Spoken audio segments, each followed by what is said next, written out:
Hablemos de música. Hablemos de literatura. Hablemos de comida. Hablemos con personajes. Hablemos de deportes. Hablemos de salud. Esto y mucho más para hacer la tarde más interesante. Hablemos de...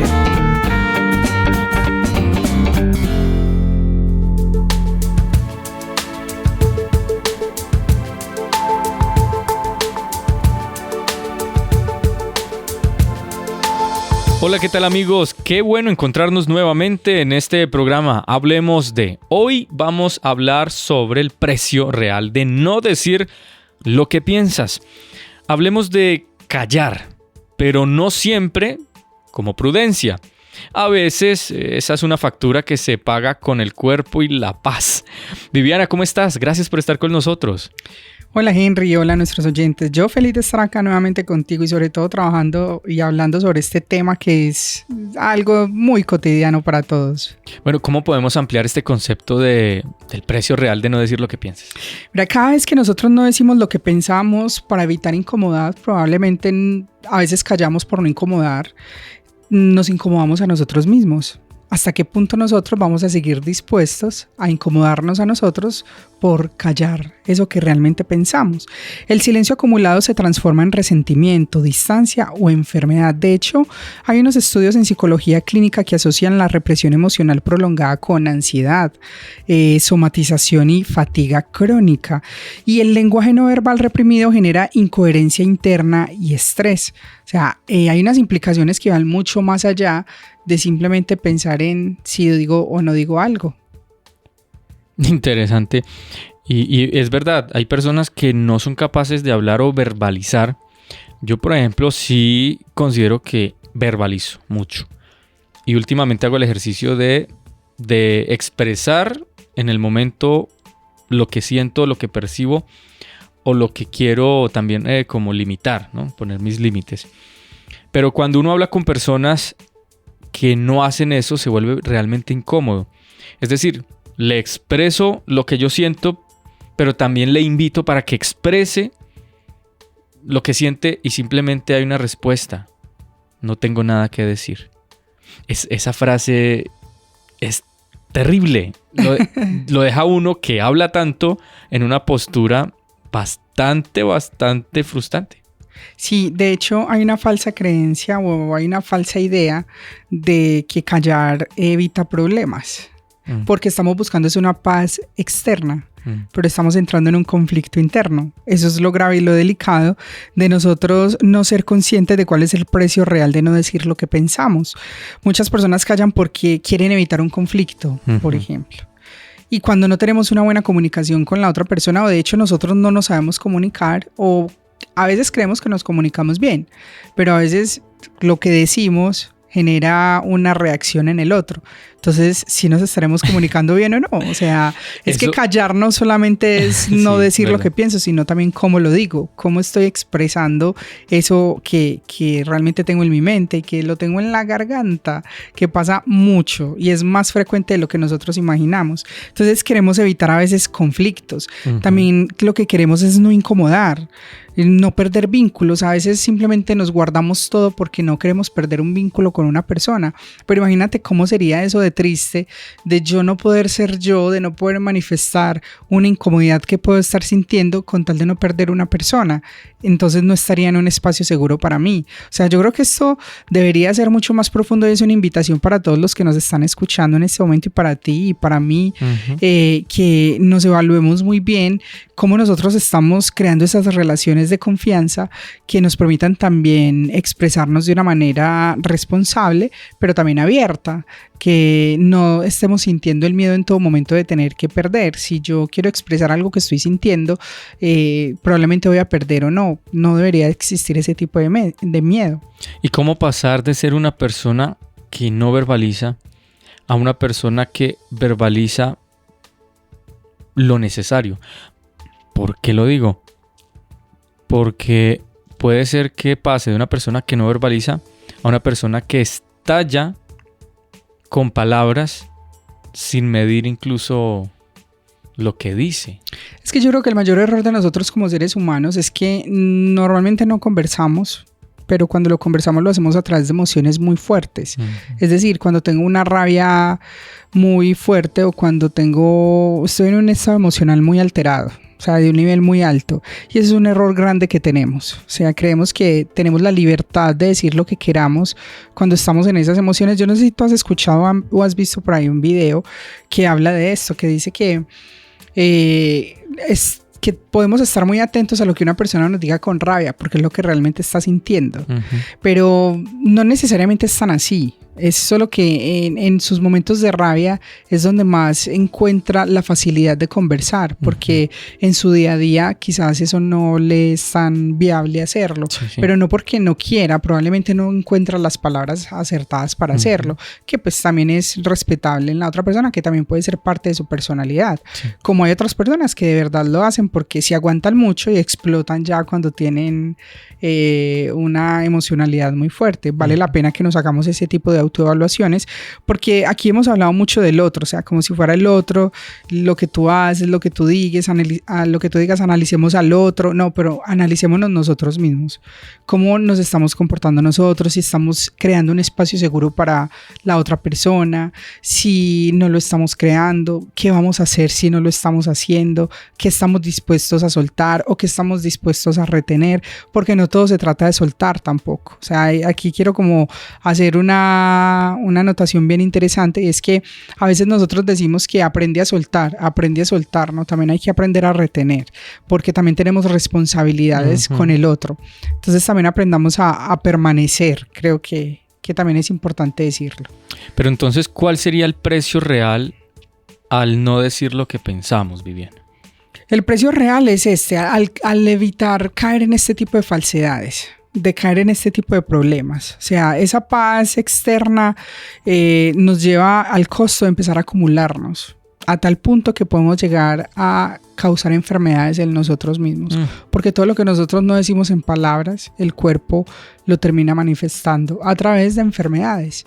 Algunas son leves, pero otras son mucho más profundas. Estoy hablando de que, de hecho, esto lo vamos a tocar en otro tema más adelante, de cómo las emociones se desencadenan en enfermedades emocionales. Pero digamos que aquí, como para mencionarlo un poco, cómo nosotros podemos tener una simple gripa, un dolor de garganta, a pasar a tener inclusive un cáncer de colon, porque nosotros en el estómago tenemos el cerebro emocional.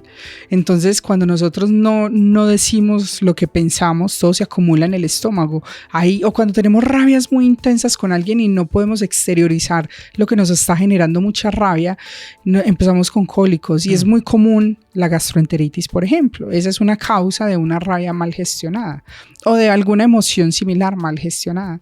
Entonces, pueden haber enfermedades muy, muy simples, como puede desencadenar algo ya mucho más crónico. Una persona que sufre el colon, por ejemplo, ahí hay unas emociones que hay que gestionar.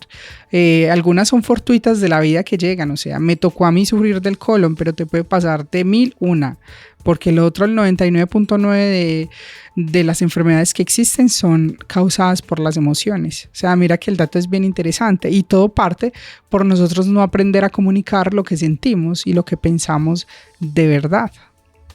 Qué interesante, Vivi. ¿Y por qué callamos lo que pensamos? O qué han dicho la mayoría de personas, ¿no? Porque esto puede ser muy subjetivo, ¿no? Sí, es subjetivo, razones, pero se puede... temores, de pronto. Se puede individualizar mucho digamos que las razones, pero sí hay unas generalidades. ¿Sí? Voy a mencionar 3 principalmente. Una de ellas es aprendizaje temprano, es decir, muchos aprendimos desde muy temprana edad que expresar alguna molestia trae algún castigo. Entonces, si yo de pequeña quizás le decía a mi mamá, a mi papá o a algún familiar o a alguien de mi entorno que fuera importante en mi vida, si yo manifestaba algo que me generaba molestia, de pronto no era bien recibido por la educación de los adultos y terminaba castigada.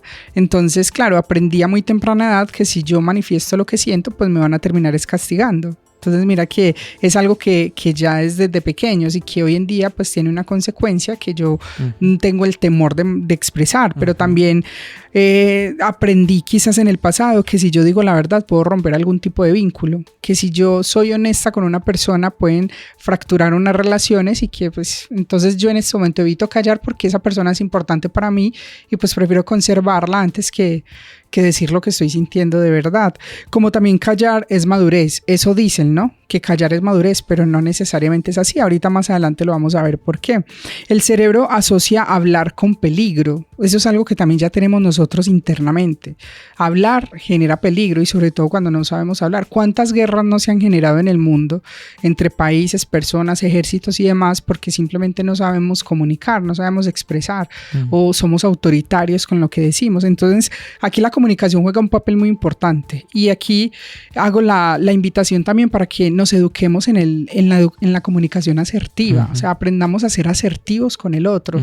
No necesariamente es callar o no callar, es cómo estoy diciendo, o sea, qué tanta responsabilidad tengo en generar una reacción en el otro, cómo estoy siendo yo responsable con mi entorno, que puedo provocar o puedo calmar, cualquiera de las dos. Otra, por ejemplo, otra razón por la que podemos callar lo que pensamos es el miedo a la pérdida. Es decir, si yo no digo lo que pienso, puedo proteger, es decir, puedo proteger una relación, puedo proteger mi imagen o puedo proteger mi estabilidad. Si yo no quiero decirle algo a mi jefe, pues estoy protegiendo mi lugar de trabajo. Si quiero proteger mi imagen, pues no digo lo que estoy pensando de verdad, porque a veces uno está en unos entornos sociales donde uno quiere hacer hasta una charla impropia. Estoy dando un ejemplo, ¿no? Una charla impropia de pronto del momento y mejor no lo digo porque mi imagen se va a ver alterada, pero tengo ganas de decirlo, hace quiero parte de mi personalidad. Pero miedo de pronto al rechazo. Exacto, entonces al prefiero juzgar. mantener mi imagen. Quiero tener como mi imagen ahí controlada, o la estabilidad. A veces nos preocupamos mucho por la estabilidad porque justamente estamos como tan afanados en el día, viviendo, haciendo, compartiendo y demás, que prefiero la estabilidad antes que el conflicto, antes que generar algún tipo de separación o de ruptura con alguien.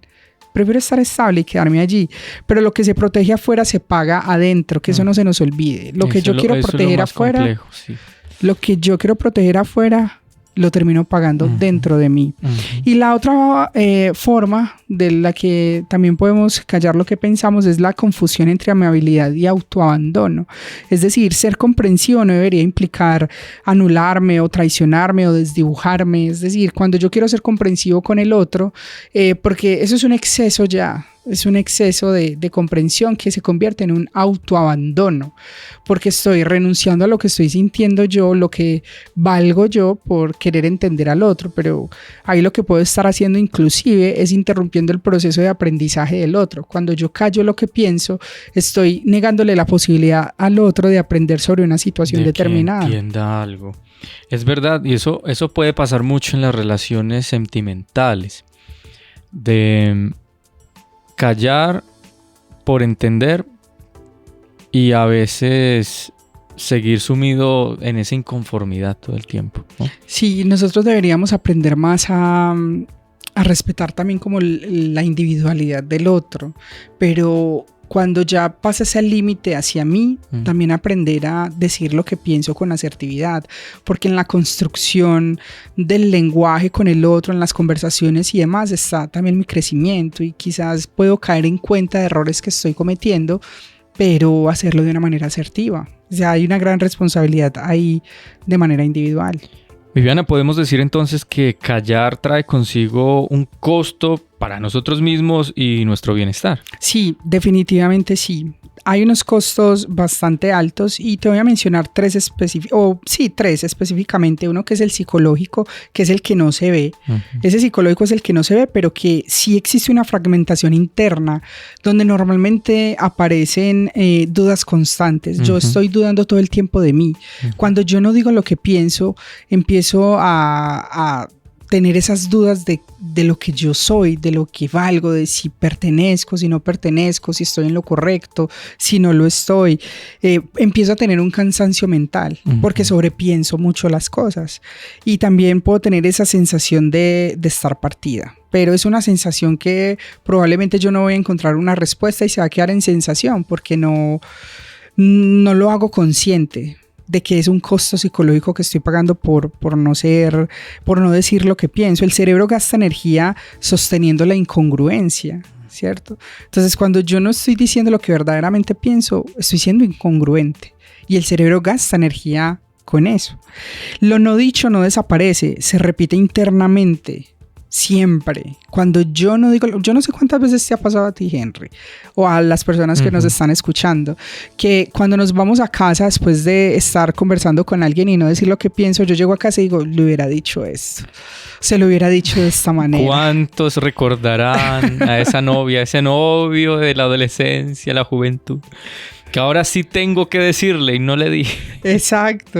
O sea, empezamos a crear conversaciones imaginarias.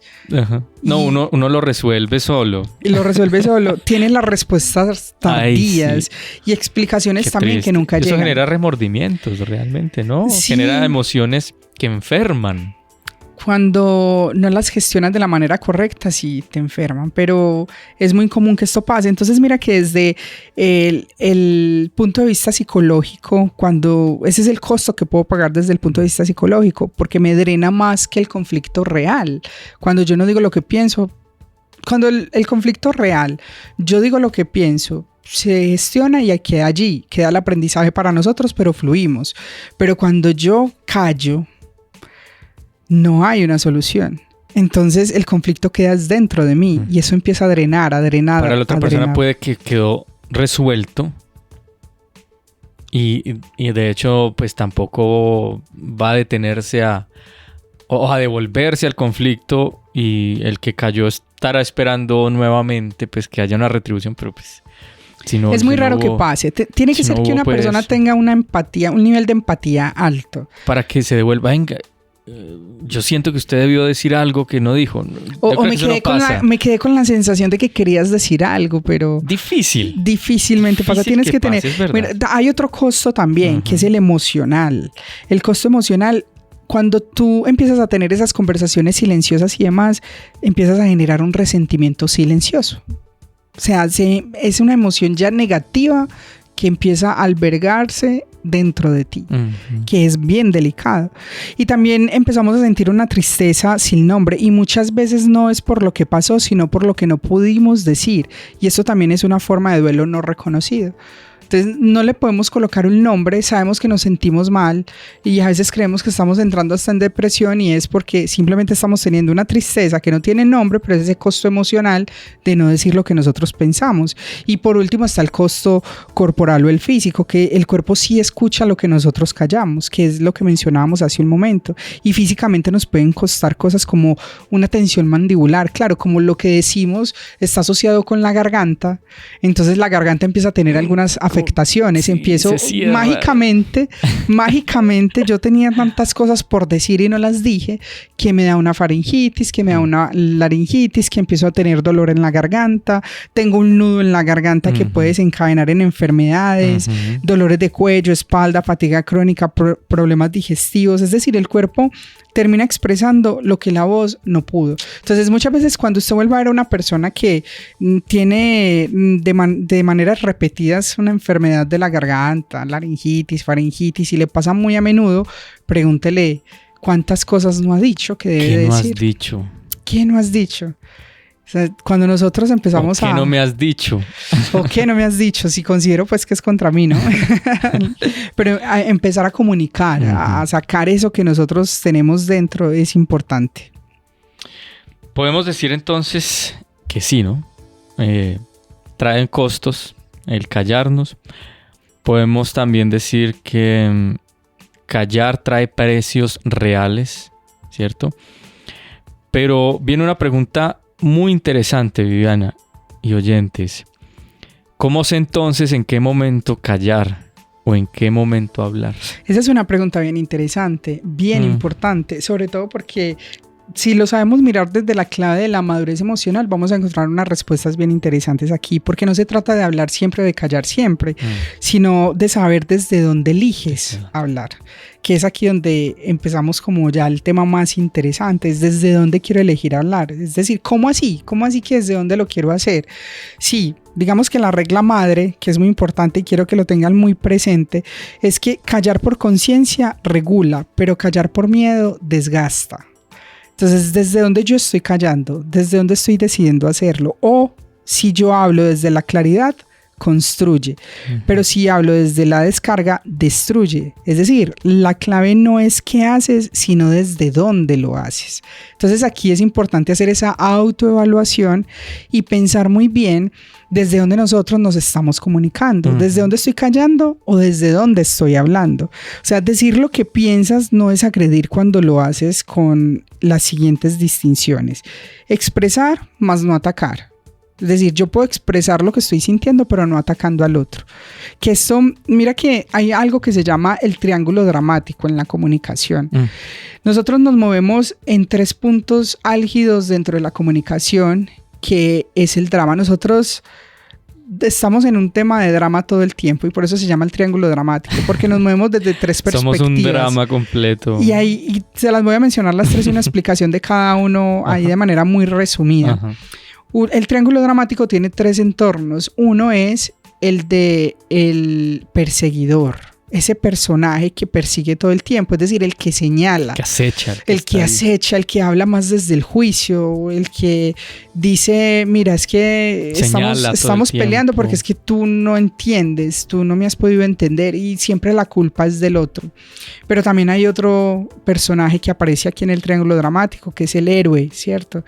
Que es el del yo, el héroe es el que... Yo puedo con todo. Sí, el que yo puedo con todo, pero que también es peligroso porque te puede generar dependencia. Buscamos que el otro sienta dependencia de nosotros.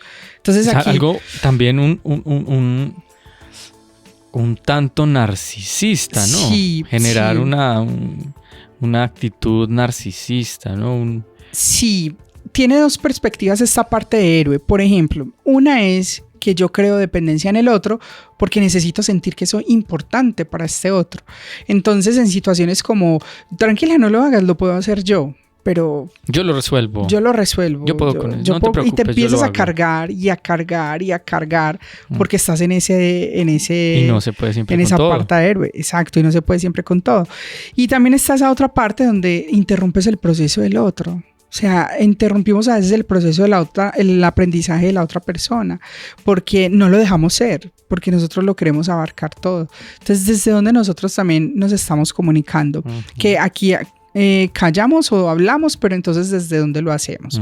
Y está el tercero, que es el más común, que es el más natural de nosotros como seres humanos, que es el rol de victimista. Dentro de todo este triángulo dramático tenemos una punta, un personaje que se llama victimismo. Es decir, el que fueron todos, que pesar de mí, o sea, que pesar de mí, o sea... La víctima, decía un personaje de humor. Cuando yo en una situación de conflicto siempre acudo más como a recogerme sobre mí misma, como que a pesar de mí me están acusando, nadie me entiende, todos me odian, no tengo la culpa y claro, y ninguna de las 3 es acertada estar.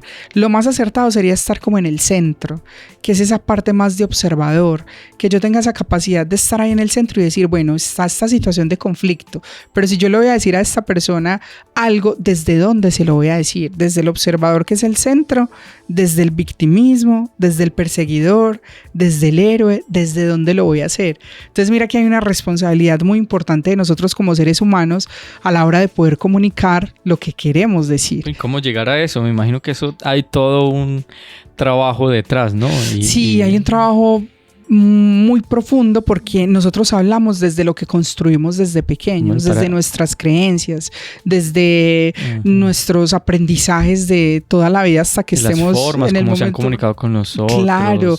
Y cuando nosotros todo el tiempo victimizándose. Y entender, pero mira, aquí hay una clave bien importante y es que cuando nosotros entendemos que el otro es tan diferente a mí, que él también tiene su mundo, tiene su sistema de creencias, o sea, Henry, tú eres un mundo completo, tú tienes un sistema de creencias, yo tengo otro, y no significa que el mío sea mejor que el tuyo o el tuyo mejor que el mío.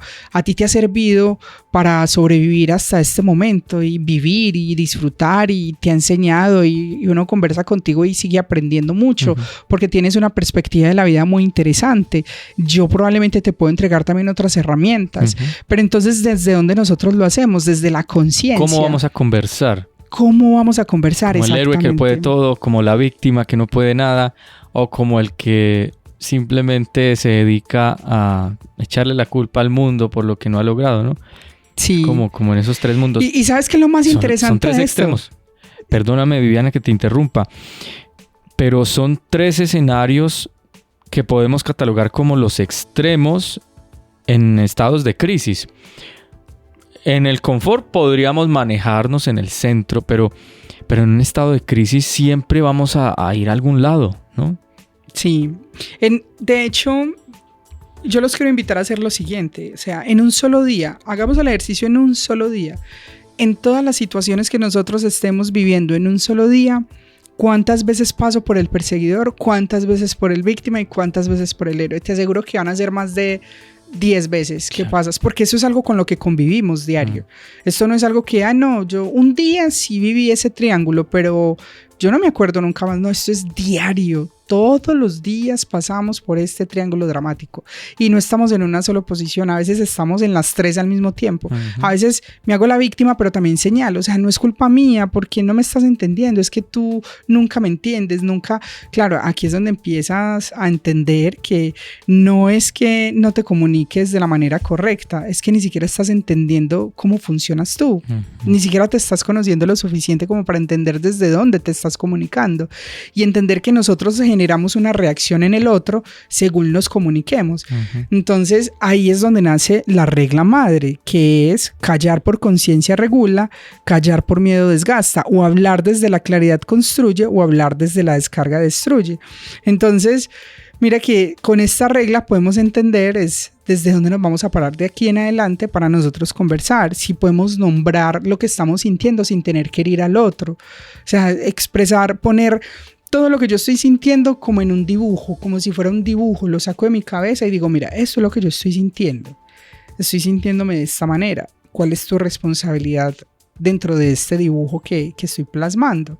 Y estoy hablando de dibujo pues de forma muy analógica, pero realmente es como expresando lo que siento, es decir, nombrar sin herir y ser clara y no ser dura.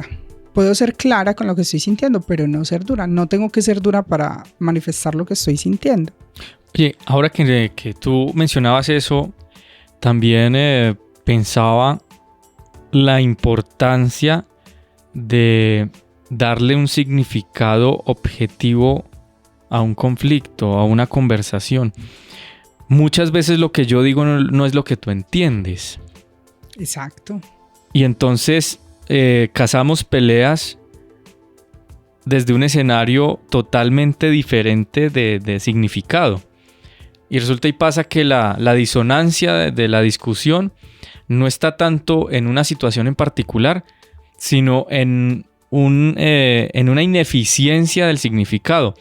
Yo estoy diciéndote algo que procuro llegue el mensaje que yo estoy construyendo, pero te llega a ti con otro significado y en otra intención, con otros imaginarios, con otra forma. Y entonces, qué importante también centrar lo que decimos desde lo que entiende el otro. Es decir, hacer la pregunta además no nos sobra. ¿Entiendes lo que digo? Creo que entendí que lo que me quisiste decir fue esto. Llegar a unos consensos para primero negociar si el significado es recíproco, ¿no? Porque la mayoría de conflictos, tú lo mencionabas al inicio de la conversación, que hay países que han entrado en guerra, hay familias que se han roto, relaciones, negocios se han caído. Bueno, y en este mundo actual, la geopolítica actual, ¿cómo cómo eso está en evidencia. O sea, lo que dice un presidente lo entiende el otro al revés y generan todo un problema económico. Hoy día, pues al momento de grabar este podcast, hay algo muy famoso y es la palabra arancel. Sí. Y el arancel y la amenaza de poner los impuestos y toda la cosa no es más que eso. Lo que dice uno, el otro no lo entiende. Y a nuestro nivel, bueno, eso lo hablamos en un contexto geopolítico, pero en nuestra casa, o sea, vamos a la casa, usted cuando habla le dice a su hijo adolescente, a su hija adolescente algo, usted se cerciora que ese chico, esa chica entendió lo que usted quiso decirle o lo entendió de la manera que usted quiso comunicárselo. La mayoría de veces no. En estos días veía yo un video de un chico que decía, aquí estoy escuchando a mi novia hablarme de la tía que no conozco, pero ya me cae mal. Exacto. O sea, y creemos esas verdades. Exacto. O sea, no nos damos el tiempo como de escuchar lo otro. Mira que aquí hay un punto bien interesante para cuestionarnos un poco sobre la comunicación. O sea, ¿cómo nos han enseñado a nosotros qué es la comunicación? Vámonos desde la parte más básica de lo que nos han enseñado, que comunicación es cuando emisor, mensaje, receptor. Considero yo que la verdadera comunicación es cuando el otro interpreta de manera correcta lo que yo quiero decir. Claro, pero hay una gran responsabilidad mía y es de cómo lo estoy comunicando. Recuerdo que hace poco estaba conversando con un amigo que es de Brasil, él estaba acá en Medellín y él me decía que su primera experiencia fue muy, muy curiosa porque cuando fue donde la familia de su novia, porque él estaba recién llegado a Medellín, fue donde la familia de su novia y le pidió el favor a la hija, o sea, a la suegra le pidió el favor a su hija, o sea, a su novia, que fueran al supermercado a traer panela. Entonces él dijo, ¿y por qué en el supermercado? ¿En el supermercado aquí venden panela? Sí, venden panela, vamos por la panela. Claro, entendiendo que panela en el portugués pues tiene se escribe igual la palabra en español que en portugués, tienen el mismo sonido y demás, pero no significan lo mismo. O sea, panela en Brasil es una olla, lo que conocemos aquí como una olla. Entonces, claro, él se empezó a cuestionar del por qué en el súper de la esquina, que solamente vendía alimentos, por qué había una panela. No, pues te cuento uno más curioso todavía. En una convención de la Iglesia Adventista de Comunicadores, es la ironía, llegó pues una dinámica de conocerse, todos a conocerse, a conocer los entornos de trabajo. Y una colombiana, muy folclórica, comentó que en su entorno de trabajo pues ella vivía retirada, muy retirada del trabajo, entonces madrugaba, así lo dijo: yo madrugo, me levanto, me baño, alisto mi coca, me la empaco en la maleta y me voy para el trabajo, y a mediodía yo saco mi coca y almuerzo. Imagínate la cara de los brasileros que estaban ahí y de la gran mayoría de otros países latinoamericanos. Se empezaron a mirar entre ellos y uno tuvo la gallardía de levantarse y decir: Andrea, disculpa, ¿ustedes usan la coca para almorzar en Colombia? O sea, ¿ustedes usan coca? Claro. Y ahí Andrea entendió que estaban pensando en otra cosa. Andrea dijo: su coca es una forma coloquial de decirle a la refractaria o al recipiente para los alimentos, lo que uno trae al trabajo, el almuerzo. Yo traigo mi recipiente, mi refractaria o bueno, sí, el portacomidas. Yo creo que es la palabra como más genérica. Más neutra. Sí, más neutra. El portacomidas. Traigo mi portacomidas. Pero para ellos, pues Coca, Colombia, pues estaban pensando que era cocaína o la planta, coca. Pues, ¿cierto? ¿No? Claro. No, Andrea, no, en Colombia, allá como que en la iglesia, pues consumen coca. Imagínate el impacto. Y un ejercicio muy interesante que de hecho pues sirvió mucho para explicar un poco el tema de los significados, un poco hablar de la semiótica, la semiología, ¿no? El tema del sentido de los significados.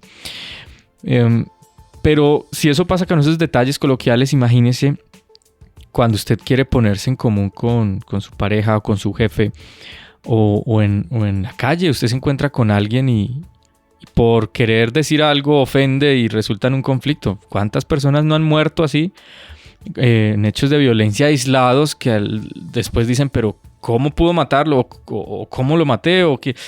Se arrepienten porque pues, simplemente hubo un mal contexto, hubo una mala preparación, hubo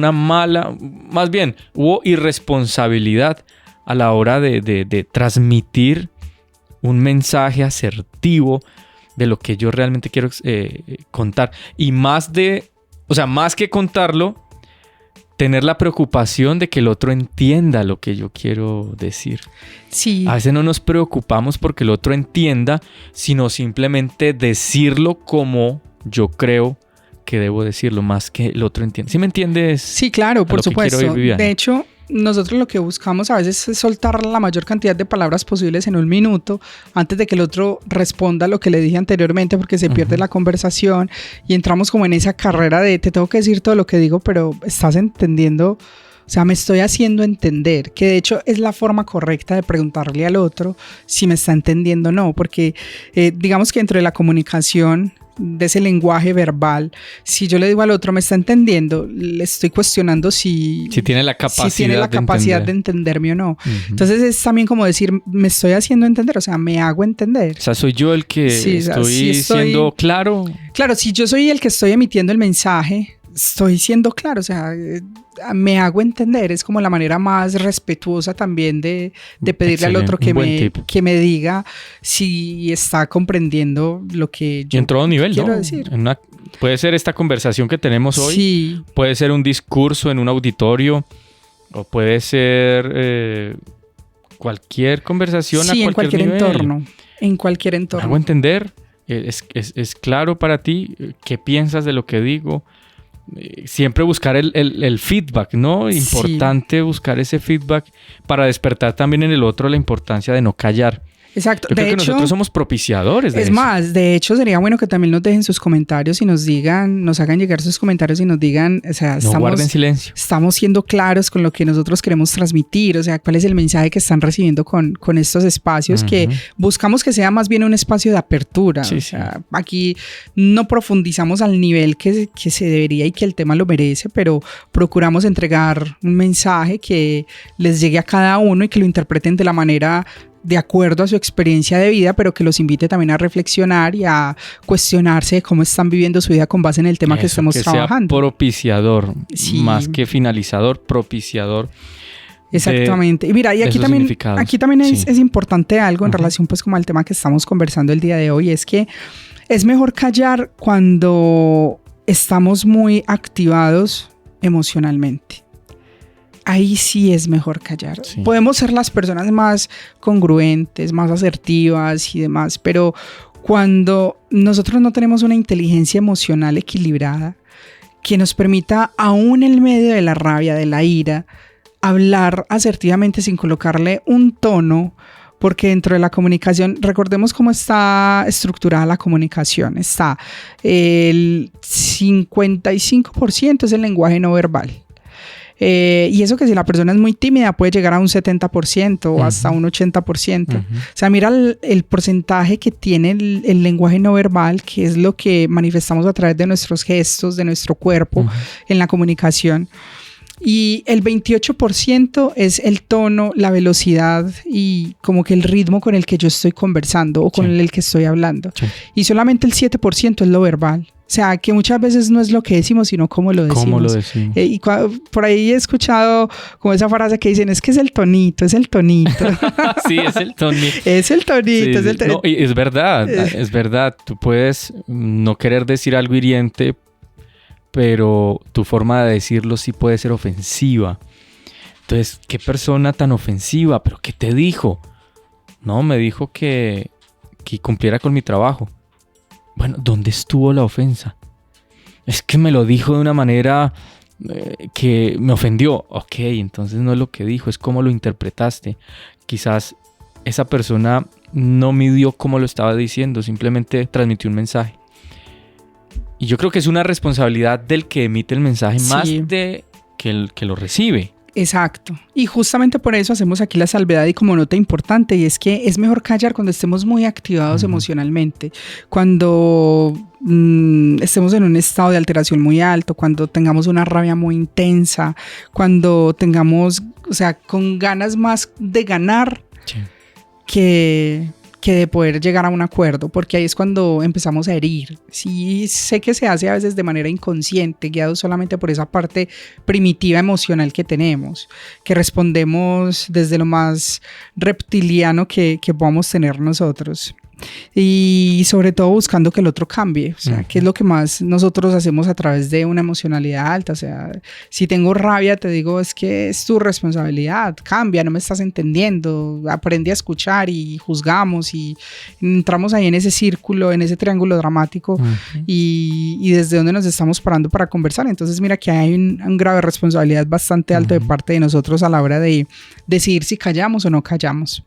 Pero ¿cuál es el mensaje final de esto? O sea, ¿cuál es esa reflexión? Eso te iba a decir. ¿Cuál sería una conclusión, Viviana? ¿Cuál es esa reflexión que nosotros podemos tener de todo este tema que estamos trabajando el día de hoy? Es que no todo debe decirse, pero lo importante no debe reprimirse eternamente. ¿Sí?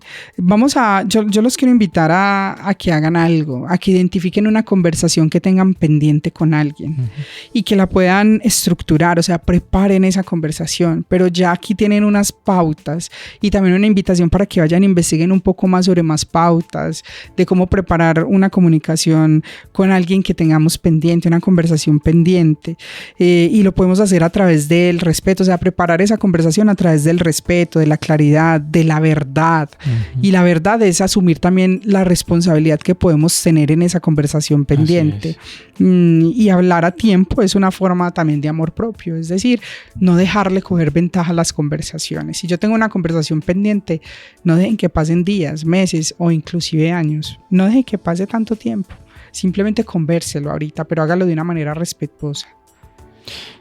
Excelente, no tengo nada más que decir. Bueno, muchas gracias, Henry. Espero que este mensaje y que estos espacios estén siendo de mucha edificación también para todos. Así es, muchas gracias a los oyentes que activamente escucharon. Gracias y la invitación abierta para que usted también pueda ser parte de la conversación en sus comentarios, allí en las plataformas donde nos esté escuchando, deje su comentario y participe y haga que esta conversación crezca y llegue a otras también, a otras personas. Gracias por haber estado con nosotros. Viviana Henao y Henry Salgado se despiden de ustedes. Chao, chao. Chao, chao.